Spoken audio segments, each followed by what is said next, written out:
Hello and welcome to Welcome Home Radio. The waters in the mortgage industry can be pretty muddy, whether it's investing, leasing, renting, home insurance, or myths and misconceptions. Welcome Home Radio has the answers for you, the consumer. And now, to help you make the right home buying decision for you and your family, here are your hosts.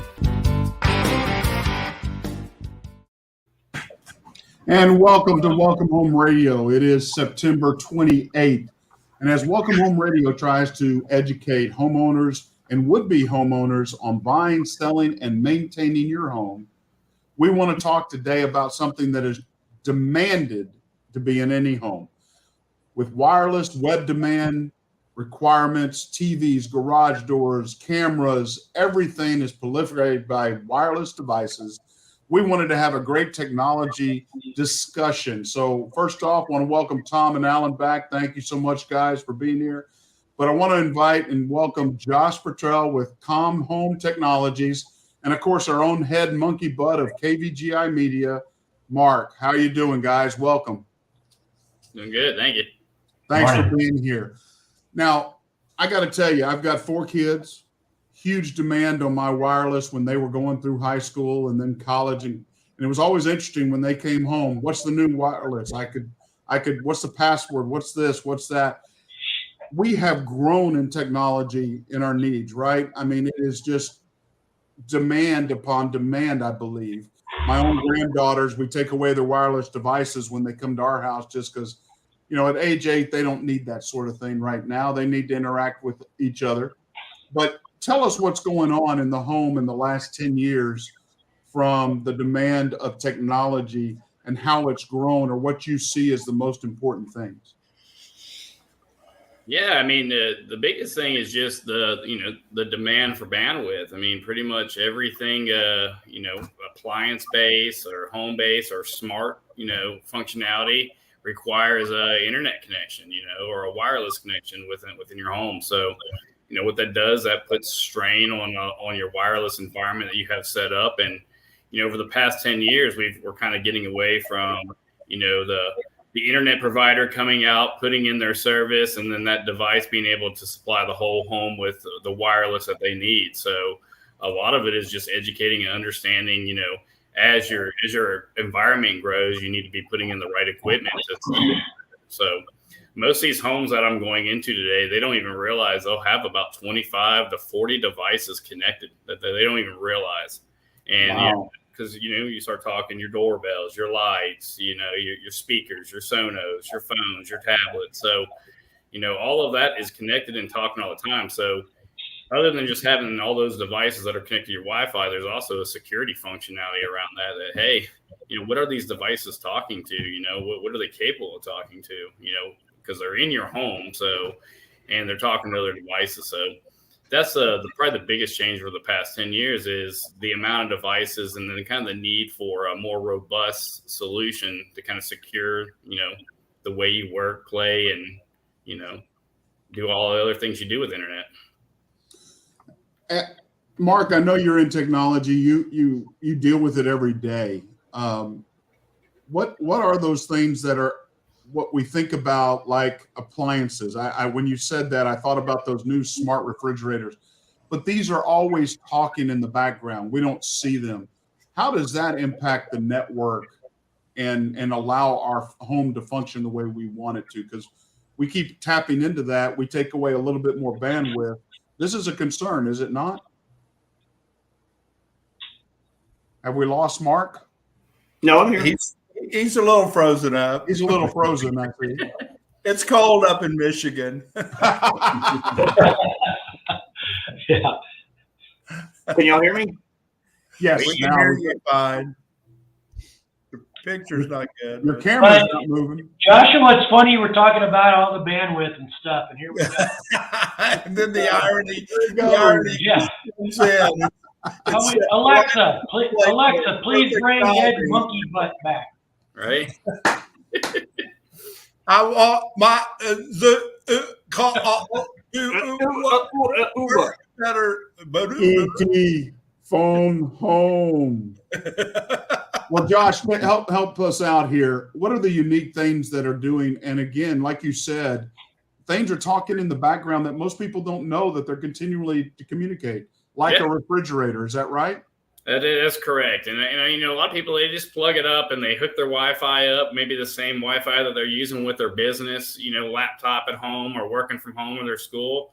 And, the thing about that is, who's making these devices? One, now your refrigerator can talk out the internet, but who's upgrading that refrigerator when there's a security vulnerability or something that comes out? I don't recall Samsung or LG calling me saying, hey, here's how you upgrade the firmware on your refrigerator. I don't even know how to log into my refrigerator. So there's a lot of that with consumer devices that are being put in the homes that, one, they may not be updating and stuff like that. So there is a security risk beyond that. And that's something that probably needs to be looked at. And what we do is we just put in, a firewall or something that can actually detect if something is maliciously talking or doing something like that outside your home network. But with all that, it comes with costs. So you have to budget in getting the right equipment in your house. And, a lot of homeowners, they still are just kind of looking at the provider, the ISP internet provider, to provide all those protections for them, just because there's your router, modem, firewall box that can provide Wi-Fi. But it's really kind of growing into an environment where you need somebody to kind of look at that knows what they're doing to kind of build it out right, secure it, and just make it run right. Can you research my refrigerator talking to me in the middle of the night, calling me to go to it? Right? No, that's a problem. That's a Tom problem. Oh, okay. Well, I just wanted to double check. I think it's a Tom firmware problem. It needs to be updated. Yeah, you need more hair. It's got a virus. Yeah, but Tom, I identify with that problem. Okay, I do. I identify. My door, didn't I? Because I got to tell you, leftovers equal Blair midnight snack. I mean, now one of the things that I find interesting that I'm very much against, and my children's homes have it because my grandkids have. It's so funny. My kids order Alexa, order extra diapers, order extra food, or all of a sudden they were getting 3 or 4 orders, and they found out my granddaughter was making orders over Alexa, and it immediately went through. But here's the other aspect that I, as a grandfather, am very concerned about. I don't have Alexa. I don't talk to Alexa. I don't want to talk to Alexa. But does Alexa listen into my conversations because I'm still hooked up? And what's going on in that house without us knowing it? Is that happening as well? Alexa wants to talk to you. What are you saying? She only reacts if you ask her to, right? Why would she record if you didn't ask her to? So like this, Alexa, office off. Okay. Oh gosh. Office on. There you go. So that's the only thing. I mean, when you let technology come to the home out of convenience like that, I mean, you're basically opening it up to that company's product of, Correct. You read all their ULAWs. I'm sure there's something in there saying that there's potentially they're listening all the time, and we just don't read that. We blindly sign things and say, okay, we want it to work. Go. Now it's on, but most of the house, even down to your TVs these days, they're putting cameras in these TVs that are looking right back at you as you're watching TV. I mean, and capturing the analytics of your face, and they're selling that data to the people making TV shows. So I mean, there's all kind of stuff, and a lot of it is when you're getting into these newer technologies and upgrading, take the time, read the fine print, and you'll know exactly what they're doing and what they're capable of doing. Right. Well, that's part of the problem. Nobody reads any fine print. That's true. It's fine because they don't want you to read it anyway. So okay, it's a deal where I think it's buyer beware, and you are open. Your phone, Alexa, the doorbell, the refrigerator, regardless if Tom's hungry or not. I mean, it's all there. Oh Lord. It's why I wear my COVID mask while I'm watching TV. And Josh, believe me, there's no technology in the world can fix that. That's true. So, but and then I read this morning, credit card companies are going to have a code in there if you buy a gun. so that people can monitor what you buy on your credit card. If you purchase a weapon, they will know. And that's, there's no secrets anymore. And I would think, Josh, one of your biggest things, I mean, security's got to be out the gazoo for what you do, right? Yeah, that's one of the main things we focus on, especially with all our commercial clients and stuff. I mean, down to just technology support services, it's really security in the front that's leading the way, and that's how we like to lead. I came out of the Air Force building networks, so I'd rather have a safe and secured environment. It gives me peace of mind and kind of run like that. But 100%, I mean, it's really turned into an environment of security, not just, IT, how fast can we get it? It's how fast can we get it, and also secure, what we're using within our households. I think the general public general public has figured out how to use VPNs finally, I think. Yes. Let's get in there. Which is a good thing. I mean, but I mean, you're still, even with the VPNs, you're still, wanting the company that you're getting the VPN from to be an honest company too. So it's really kind of, what are the vendors that you're bringing in your house? Are they trusted sources, and other than that, I mean, we're all just kind of held by all the other appliances that are in there because they're taking data. I mean, that's how these companies make money these days. So I'm going to use an ExpressVPN. But they also use that data to, make improvements to the things that we think we want to have and Alexa doing for our life. Now, as a homeowner, I'm a little biased, and it's Josh's fault, so I'm going to blame it on him. Everything that I've spent in the house that I'm in here in Michigan, it's Josh's fault. Years ago, he got me involved in a product. I never heard of the product before. I've been in networks for many years, and it was a product that was more commercialized and became into the home, and the product's Ubiquity. And I got into it because I had a problem at the time where I was always having to run this long wire in an environment where there's 50,000 people tied to a wireless network. And he came up with a product for me to do this wireless between the two that was secure and that I didn't have to run this 50-foot long wire in front of people all the time. And I loved the product. So then when I built my second studio, I went with all of its products, Ubiquity. Well, when I built this home, one thing that I realized in my last home when I was in Texas is I like wireless. Don't get me wrong. Wireless still today, I believe, is still not sufficient for most homeowners when it becomes the 50 to 60 devices that are connecting all the time. More specifically, the equipment that they buy. They buy the equipment because the name, because the product, it looks good in the packaging, but it may not be adequate enough for them to handle 40 or 50 devices. Great for 2 or 3 people, 5 or 10, but not when you're adding all your devices. The good thing about UI, which is Ubiquity, is what I ended up doing was Josh taught me always put the groundwork in. So I cabled everything in this house. Now I went a little overboard.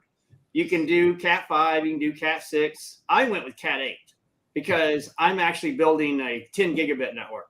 Yeah. And I wanted a fiber network. So I built Cat 8 in the house and I went with not 1, but 6 Ubiquity UI my 4x4 MIMO repeaters that are in the house. Now, they're all on the same network, so you only have one Wi-Fi.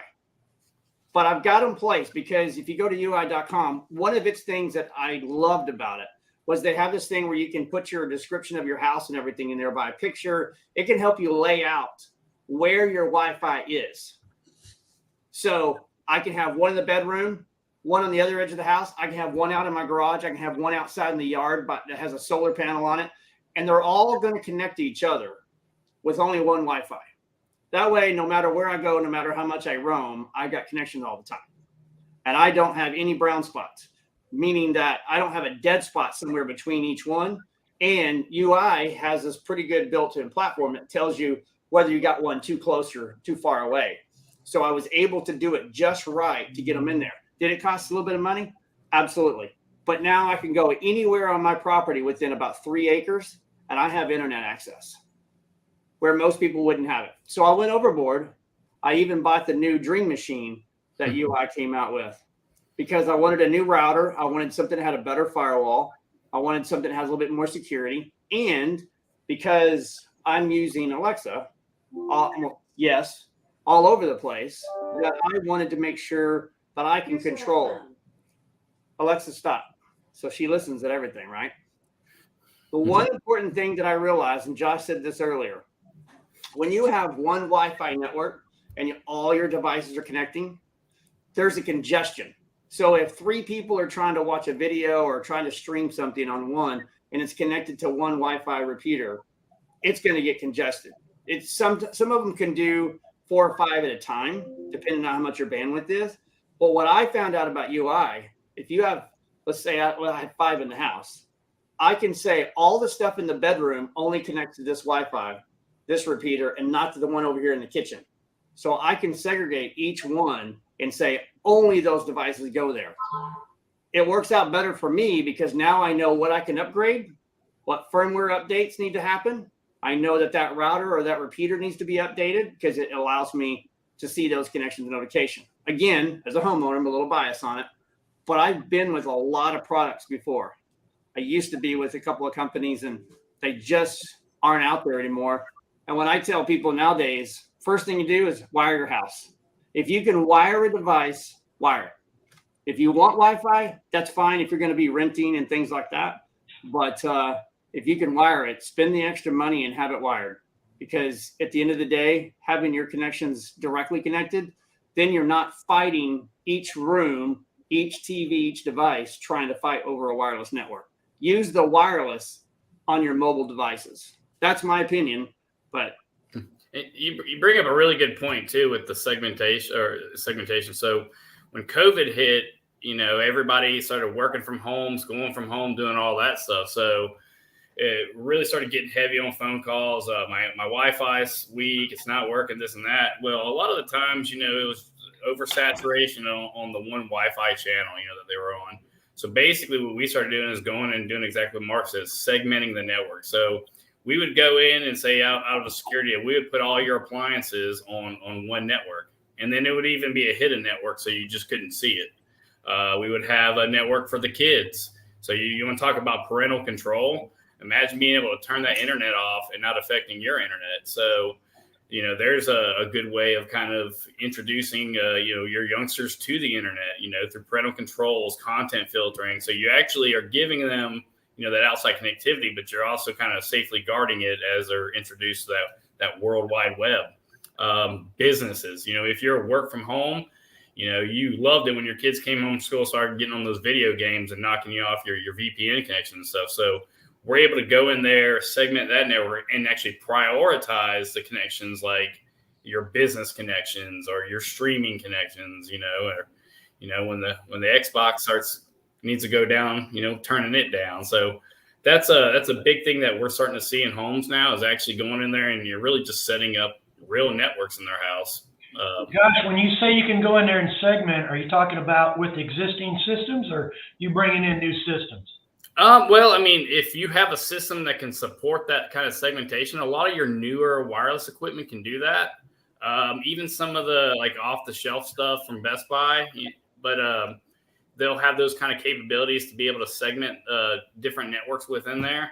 But kind of with the platform that Mark's is talking about, the Ubiquity platform, it's kind of that they're building into an enterprise product, but been in kind of the business world. So they have all those features and functionalities of securing a small business kind of built into that at a consumer grade price. So, and what about the people that have the Verizon is a huge company, right? 5G and the tower and all that. How does that work? He must have Verizon. Sorry, Alan, you cut out. What was the question, Alan? With the Verizon 5G people, I see a lot of that nowadays. Is that any good, or is that no good, or what? Yeah, I mean, there's a lot of argument around 5G. The way 5G works, it's really it's a cellular type broadcast signal. So it's really heavily dependent on antenna placement. So 5G, is it robust in the areas that they're putting it in? Yes, it's a strong service. Will it be, put out throughout the whole nation? I think it's going to have a long time before you start seeing it in rural areas. So 5G in certain locations is probably going to be a good way to go, like in your metro areas and all that. But it'll be a while before you see it kind of span out to, your suburbs and your rural areas. So yeah, absolutely. And the antenna placement on those are crazy. I mean, you have to have so many antennas, and that's the whole thing about that solar technology. Every time they come out with a new G, that just means more antennas closer to you. Yeah. Yeah. And I'm in one of those rural areas, Alan, that being 15 miles away from town, the nearest tower to me is 7 miles. And I barely get 1 bar LTE. Sometimes I get cell coverage, sometimes I don't. And it's a 5G, but I don't get 5G unless I'm within 3 miles. So, I can't even have that out here. That's that Michigan 1G, right? Yep. Well, it's funny because it feels like I'm at 3G. Because, it says 4 LTE and it shows 1 bar, but it crawls. And I have to go outside somewhere in the field, an acre away from the house, and I can get 2 bars. And then I got some pretty decent speed. That's why I built the Wi-Fi network to expand so that because my problem was when I first built this, Josh sold me on the UI stuff, but I never really set it up professionally. Except for the business that I was back in Frisco, Texas, when we did KVGI radio. But that's a small environment. That was 1,000 square feet, and it was a really small environment. We just had a couple of them. Here, I was like, if I'm outside and I'm mowing 5 acres, how do I get Wi-Fi out there? Well, the only way to do that was to build a network that allowed me to do that. Can't you just put an antenna on top of your snowplow and you're good to go everywhere? Yeah, wish you could, but I had to put in another battery and solar panel in there and Wi-Fi, and it has to roam with me. Yeah, that would still be Josh's fault. Poor Josh. Oh, Elon. Yeah, right? Well, go ahead. Well, the question I guess I want to get back to is whether you're an existing homeowner or a potential buyer of a home, what steps do we need to take to realize where we're at? To get a baseline, is there something we can do, or do we need to have you come out, Josh, do an evaluation? Because, I live in a home now with only me and my wife, but we probably both have at least 3 devices, our iPad, our iPhone, our computers. But then I also have a camera hooked up to that, 2 cameras. And then, of course, my television, my Roku, I guess it's called. What can we do to evaluate what I need to do to make it better for my family? So the quickest things that I've seen, and it typically when I walk into most homes, this is what I walk into. The provider has brought in the modem or the routing device that provides the Wi-Fi. And they either go stick it in the closet in the master bedroom behind some wall or some corner office. And so the whole household is basically trying to work off this one device, which, AT&T or Verizon spent the cheapest amount of money to get that hardware out there. And so it's not really adequate for the type of wireless you're looking for. So what you do is basically, and you can even look at beyond ubiquity, these mesh solutions that you're hearing about, people putting these wireless devices all over the house. The problem with the mesh solutions is everybody hooks it up and then they go put these little nodes all around the house thinking that now they're going to have great Wi-Fi. The key to making the mesh ones really work is to have more than one hardwired, from the router. So you'll have one by the router hardwired, but you may want to have one across the house. So in some cases, you might have to have a Cat 5 or Cat 6 cable ran. In most cases, depending if your home's built probably 2010 or above, there's a good chance that your telephone wire is already Cat 5 wire and would just need to be reconverted. So you can use some of those outlets. But that would just take kind of a site survey, taking a look at what you got. But the quickest fix for these wireless issues is to actually just put a couple wireless access points out within the home environment and kind of take the load off the Wi-Fi router that the providers provided. Or if you're using your own router, branching off and adding a couple access points throughout the home to propagate that Wi-Fi. So you're talking about extenders when you say that? Correct. Yeah, they call them extenders, mesh repeaters, and all that. And they're kind of, they're not used right, they're really just kind of junk. You don't get a good experience from them. In my opinion, if you're going to put a device out, you try to put a hardwire to it, because if that device is giving you Wi-Fi and you can put a hardwire to it, you're going to have your best experience off that. Yeah, Josh is 100% right. Yep. I've got 5 in the house that are hardwired, that are using PoE, which is power over Ethernet, so I don't have to run separate power to them. My 6th one outside is wireless to the mesh, though, because I would have to run a 250-foot wire out there. And you probably notice that you get half your speed off that AP. Yep. Most of the inside, I can get 100 megabits on the download side and 20 on the up. When I'm out there, I get like 5 and 5. So what happens with these repeaters and these mesh devices, they work. They'll give you a wireless signal, but what happens is the more repeaters you put in place, the more they're piggybacking off each other. It cuts your bandwidth in half every time. So that'll also cut. And then if you got multiple devices connected to that one, it's also cutting the bandwidth in half per device, because wireless is like a pie. The more people want it, the more slices of the pie you're eating up. Yeah. And for me, I think the bad part about having extenders is, and Josh mentioned this real briefly, if you have, let's say, 3 of them in your house, each one of them's got a device name. So as you're rotating around and roaming in your house, it's going to go to that nearest Wi-Fi extender that it can get a connection for. You will have some loss of internet time. It's very negligible, but it's there. But if you have a mesh network and it's set correctly, then you're roaming. No matter where you go, no matter what you're doing, if you segregate it and get them separated, get them wired correctly, then you're going to have, for the most part, a good 99% uptime having connectivity to your internet. Your internet's going to be your only bottleneck if you do it right. And then you're only having one Wi-Fi password. Josh talked about having it hidden stuff. But here's my question to the 3 of you guys above us. All this network that Josh would be putting in, and in the experience that I may have on this, none of that comes back to the real estate part. Or am I wrong? Because if I put $10,000 worth of network in my house, it's not going to increase the value of my house. It may help one homeowner or two to know that the house has been wired for network, but it doesn't raise the value of it, or does it? Well, value is an individual thing in this. I've helped them buy new construction in the past, and one of the first things out of their mouth is, I have kids and we game.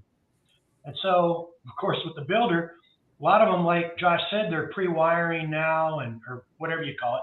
I don't even know if you call it wires or whatever, but they're putting stuff in walls now that they didn't used to put.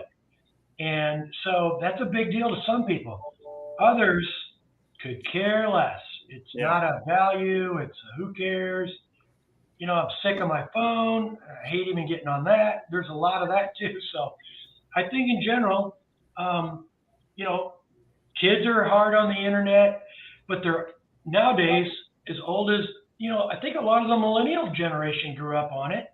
And then the generation after them, it's big time. And it's all getting better, smarter. I mean, now it's on ESPN, right? Gaming. I mean, it's billions of dollars if you look it up. These people are playing for money worldwide. So in that situation, somebody in that scenario, it's a call to Josh, like, boom, I need you, brother. We're not good here. But others, no.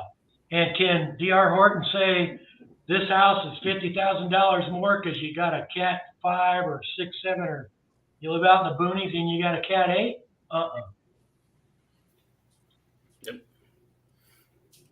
Well, I spent the right money for me. That's what it There you boils go. down to. And That's the right thing that matters. Right. Yeah. Yep.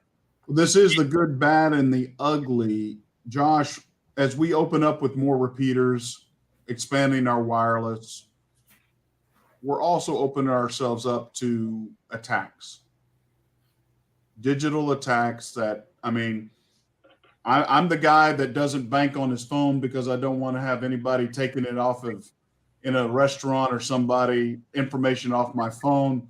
I'm that sort of person. What is the bad of this in expanding and allowing this access? Unless you're truly VPN, unless you're really giving good passwords and you're not using the same ones over and over and over again. Give us the insight that we have where we have people too connected.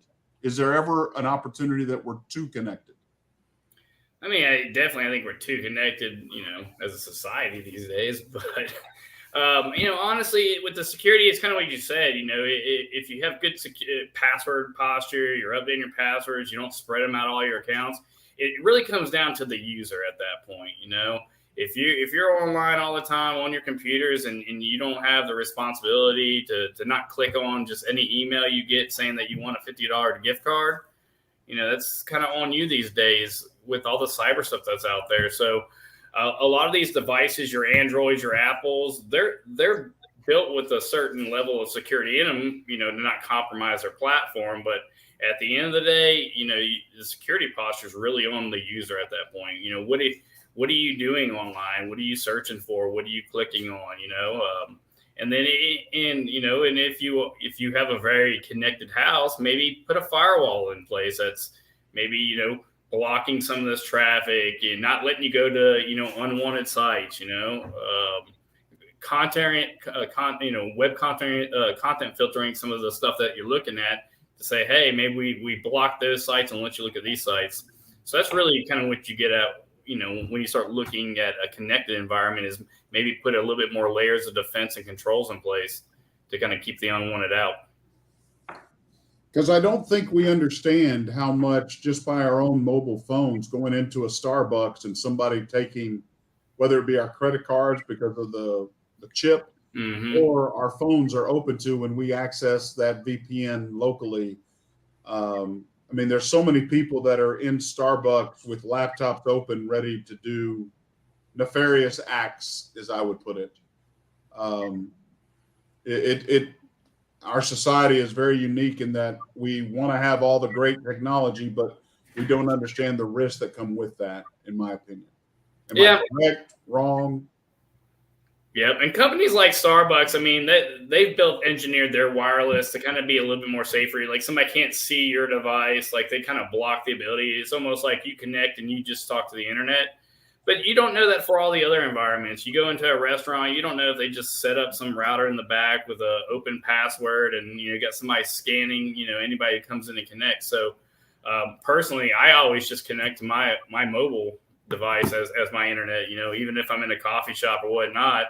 Just because I run an IT company and clients, I'm kind of like, I'd rather know that I'm on one connection all the time and the stuff I'm viewing, that's the only fault that I would have. So it is interesting. I know with the VPN, I use VPN Express, and you can pick cities or countries you want to be hooked up to. And, if I do Washington, D.C., it's ridiculous. It takes about 8 seconds for me to get an ad from Washington, D.C. about, the car or where to buy this. Now, it's still stuff I like to buy, but it's interesting to me, the more we want access to the world as fast as possible, it's just saying, come on in. Yeah. That's what it's all about. And I don't know if it's avoidable. I mean, I got my identity stolen. I don't know how, but it's just a matter of time. I mean, it's just everybody's out there. I mean, that's why they got identity insurance now, because they've realized it's part of the environment that it can't be stopped, especially outside the United States. I mean, that's where it's all coming from. So, well, Alan wanted his identity stolen because everybody wants to be Alan. Oh, it is interesting. It's funny how when you think it can't happen to me, and I got a good friend in the FBI says, just a matter of time, not if, it's when. Yep. You'll be targeted, you'll be down, you'll be out, and it was not a good experience at all. Well, that's also why it's important also to, as they say, have, very complex passwords, have different passwords. What I've gotten accustomed to from a personal level is, I went ahead and got one of those password managers. I use one called LastPass, but there's a few of them. But basically, you just create an obnoxiously long password for that one password you have to remember. Make it a sentence, a song, something like that. You only have to remember one, but now you can just auto-generate random crazy passwords. Turn on your multi-form authentication. If you're doing any kind of banking or anything that gives you the option to say, hey, send a code to my cell phone too. Those are just a few things that are pretty crucial in today's society that will help you kind of prevent, identity theft. But You got to do two-step on everything. Mm-hmm. Yeah. I've even got it on my credit card, so where if like a dollar spent, I get an alert saying that some credit card has been used, just to know that is my credit card being used when it's not supposed to. Well, and that goes even beyond network. I mean, most of your credit card companies have notifications. Most people turn them all off, but you should turn them on. You should have it turned on where it notifies you. I use RoboForm Anywhere, similar to Josh's ideal program. It allows me to save and create and put things in a secure area where only I know and it's there. And if you forget your own password of the program, it actually deletes it after the second install of it. So, that's just being smart with your technology. Josh said it earlier. The one thing that people still do is they click on emails. They click on everything. And if your computer is not protected, your Wi-Fi is not protected, your hardware and your firewall is not protected, then you're subject to get clicked on anything. You gotta realize the one thing that we're all talking about for technology, and Josh sees this all the time. There's companies that have to advertise, and they're finding other ways to advertise outside of you getting what you think you want. You can look at Facebook, for example. They're now putting suggested ads for you because they're having a hard time selling ads. So they're just trying to get advertisers out there. Well, Josh talked about cameras and TVs. Yeah, it's the same thing. They're trying to figure out more analytics, more data that they can throw at more companies to figure out what you like, what you're doing, what's your expression when you're doing it. And a lot of people don't know. But you can turn those things off. You just have to be smart with your device. And Josh said this about refrigerators. You can set up notifications, but most people don't. They just get it, they put it in there, and all of a sudden their microwave, their stove, their refrigerator, their coffee maker, it's all connected. But then when there's a big breach, somebody can get in, and this has happened before, on your microwave. That's the one insecure area in your network, and somebody can see that. And then boom, they're in your network because you've had one device that wasn't secure. Refrigerators are notorious for that. Hey, Josh, I got a quick question. Most people do the browser, save their passwords on the browsers. I think probably 95% of America does that. Is that a good thing or a bad thing? Chrome's gotten better at it, but not perfect. Yeah, in my honest opinion, I wouldn't do it. But I'm just not a big fan of Google because their business model is to sell. So, Chrome and stuff, probably you'd be a little safe with that.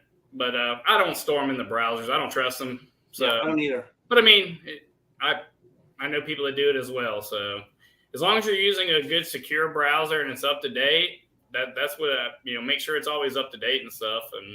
But beyond that, even with these password managers, it's kind of at your own risk. I mean, they've been hacked too. So I know these big password repositories, they're getting hit all the times in cyber attacks as well. So, kind of like what Mark said with the ones that we're using, if you don't know that master password and you get into it, you can hack it a bunch of times and it'll just go away. You'll just have to go through the process of resetting all your passwords and finding another one manually. So the browser one kind of scares me. Somebody actually gets onto your computer and has access to your browser while you're logged in. Now they got access to all your passwords. You might as well just give them your password. So the good thing with mine is, if I shut all my browsers off and all this and that, if I could even shut my password manager off, and if they got into my computer, loaded the browser, they would actually have to log into my password manager to use it. So, yeah, it's funny you're mentioning that because just recently I was traveling and I was in Ohio at a hotel and somebody was VPN'd to their own desktop computer at their office. And I got down the computer and Joe and I are sitting there going, what the heck? What is this? And I'm clicking around surfing. And when I finally realized that there was a window opened up, I was on somebody else's computer, not on the actual computer there through the internet. And it finally got terminated because I was searching sites and, the guy had it connected. So then all of a sudden I realized, wait a minute. Oh, shoot. So that's just people not paying attention. I had access to everything. I'm sure his company would have loved that. Oh, yeah. Well, they caught me because they terminated it somehow or another. I was searching on the browser and doing certain things. What were you searching, Mark? We were looking at toy stuff for the playgrounds we were putting in. which had nothing to do with the company, but I was probably doing some heavy searching too, we were watching a couple of YouTube videos, and I was like, why is this so sluggish? But I wasn't paying attention either. I wasn't paying attention that there was a little square box around the screen. So that happens all the time. We've taken in security and we've talked about some of the good and the bad, but let's go into the home access, the home solutions that are out there that are good use for families that they don't know that they're out there, whether it be like garage door lifting, remote open and close. What are those solutions that home people should be aware of that are convenient, that are possibly adding value? Tell you one of the best ones I have is my sprinkler system. So I have a Racho sprinkler controller that, especially during these Texas summer heat, I was able to water my lawn, remotely from anywhere. So if I was traveling and I knew it was going to be a hot few days, I could run my sprinklers. So you don't have to go to the controller and change scheduling. So if we go into a drought situation, you just update it. If it rains, basically it doesn't water and it'll let you know. So that's one of the little smart controller devices that I've really liked, within the home. Some of the other ones I use, some of the little light boxes and TVs. So there are a lot of convenience with some of the smart devices you can be put in your home. I like those little ones you put behind the couch. Yeah. So you just get on your phone and turn on your light or whatever. Yep. Can't reach. I love that. I use I forget different products, but the app that I use probably is called Smart Life. It uses a lot of the devices, but I like Josh's idea for sprinkler. Adam have to work on, but we're in a situation where we're in a rural area. So I use Brilliant Tech, which is does light switches. And because there are times when you're coming home and you got a driveway that's a quarter mile long, it's dark as heck. You forget to turn the porch light on or the shed light. Well, you can turn those things on prior to that through a cell connection, just as long as you got your network connected. So for me, my house is totally digitally connected, but it's what I moved here to do. When I decided to do it, I just went all in and said, okay, I want every room to be connected. I want to be able to turn on anything and everything by just talking to, I can't say her name, so we just call it A. Because a lot of times we're talking and we'll say something and she starts playing things. So we just call her A all the time, unless we're actually talking to her. But you can smart up your home too without having to go full bore and putting in there. So with mine, I don't, personally, I don't like Alexa in my house either. So what I do is, I just make sure that the controllers that I'm put in, so with my lighting outside, I make sure it has scheduling. So, every night at 6:00, my outdoor back patio lights come on. So I got it to where it's all smart, but it's all set it and forget it smart based off kind of how I want it to work. Yeah. Yeah, it's the same way. I do the same thing now with Brilliant Tech, but there have been a few times where we've come in the back area and we don't have that on a schedule and it's dark as heck and you're trying to pull in groceries where you can just go ting, ting. Now the light's on before you even get to the house. Yeah, that's awesome. I use Casa, but I changed my Alexa to Star Trek. I call it computer. I did the Samuel L. Jackson for a little bit and it was kind of yeah, you have to experience it. Yeah, kind of different. But what else do we want to share with homeowners, Josh? What do you think is important? Hey, well, it's cameras. So that's another big thing that I'm seeing a lot of homeowners incorporate is security cameras, from your doorbell cameras to, cameras around the environment that alert you if somebody's at the door, coming in your driveway. So that's another thing I'm seeing a big push on is cameras being put in the environment. So much so that, you can't even buy cameras from that Ubiquity company right now because they're just so sold out. They're behind. Yeah. But that's another big thing that I'm seeing within environments is a lot of people are, because now you're able to use Wi-Fi cameras and, there's a big thing around that. Do you want to, when you're putting in camera solutions, do you want all Wi-Fi cameras or do you, can you afford to get some wired cameras? So that's another thing we run into when we're doing these home installations is one, we're usually making the wireless more robust, but the other part of it is putting in some security enhancements like cameras, some access controls, some door features, doorbell cameras and whatnot. Nice. Yeah, and I would agree with that. I've done the same thing with a few cameras. You can do all kinds of different options on those, but being a little biased, I would say wire in everything you can wire in, wire it. If you And we talked about segregation earlier. Cameras is a huge thing. You know, we were talking about Zoom thing in 2020 when COVID hit, right? Everybody was tied to one device and hey, my Wi-Fi slow. Well, when you start tying in 8-10 cameras into a system, you wonder, why is my Wi-Fi a little slower? Why is it every time I get to a video, the video just kind of crawls up on the screen for it? Well, you're already tying into your network with all the cameras that are 24/7 live streaming internally on your network, not just what's going external. You know, Mark, you said something about real estate and the connection.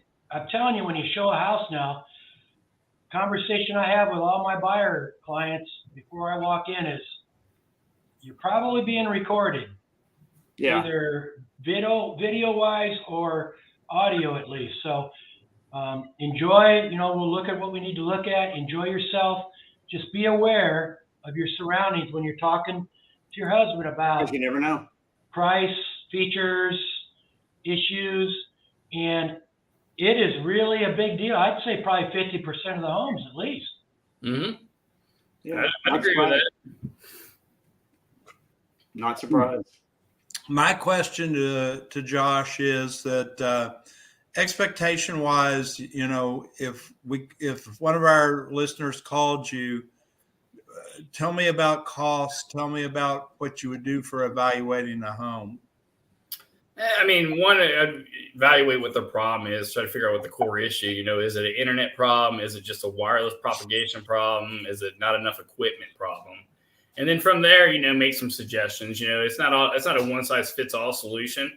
So depending on size of house, what it's constructed of, all of that jazz, and what kind of provider can deliver bandwidth. Some people are fortunate enough to get fiber delivered to their house, and there's probably some people in this world that can barely get a good DSL connection. So that'll make a big difference in your experience as well. So it's really just evaluating kind of what you have at your hands, like what can I get for a provider, and then what do I have as far as equipment to put in the home.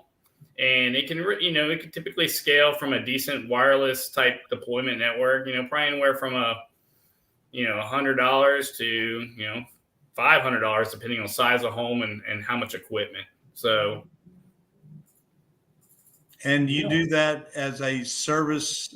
You make those evaluations? Yes, sir. Okay.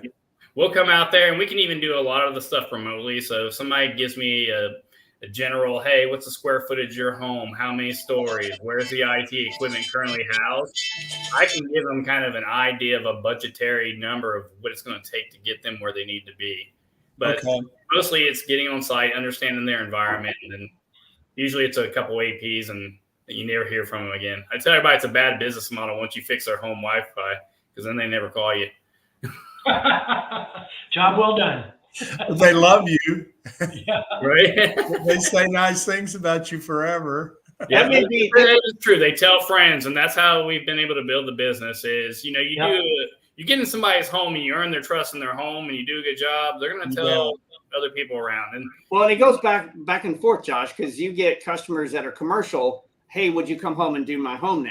Yeah. Right. And then just the opposite. Hey, if I get you in my business, would you come and help me in my business? Exactly. Yeah. That's why I told everybody, like, if you've got a computer in front of you, you're one of my clients. So that's whether you're at home, the office, or wherever, we can support you. Well, how can they get a hold of you, Josh, if they wanted to call? If they wanted to call, they could actually reach out to me direct, 214-709-6369.